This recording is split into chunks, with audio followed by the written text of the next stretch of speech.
Meu cachorro mamava na teta da vaca. Eu brinco, ela é o balãozinho fácil, que ela é muito mole, mas muito mole.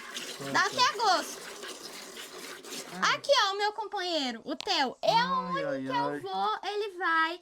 E a outra mini vaca que eu tinha, ele mamava na teta da vaca, eu tinha que amarrar ele. Sério? Ele mamava na teta da vaca, eu tinha que segurar ele e não deixar ele vir pro curral. De tão sem vergonha. Tá sentindo o gosto do leite lá e ela mansinha com ele também, né? Olha lá, ó, gracinha.